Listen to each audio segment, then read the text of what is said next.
So kung tinatanong mo kung paano ko na-detach yung sarili ko doon sa isang tao na mahal ko, pero hindi ako gusto, hindi siya madali sa totoo lang. Pero tinanong ko sarili ko, ganito ba talaga ang klase na pagmamahal na gusto kong maramdaman habang buhay? Na lagi ako yung naghahabol, ako yung nag-a-adjust, ako yung nagpapasyensya, kahit ako na yung laging nasasaktan? Kasi sa thinking ko, kung ganito na lang palagi, kung puro ako yung nagbibigay tapos wala akong natatanggap, is that really love? Or is that just me begging to be chosen? Kaya dumating yung sagot, hindi ko deserve ang ganitong klase ng pagmamahal.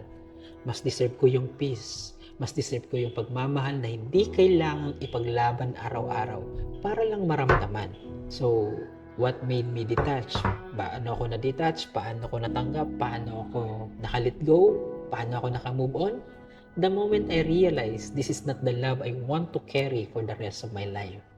Kaya kung nararamdaman mong ganito rin ang pinagdadaanan nyo, tandaan nyo, minsan ang pinakamatapang na desisyon ay yung pumili ng sarili mong katahimikan kaysa sa maling relasyon at sa maling tao.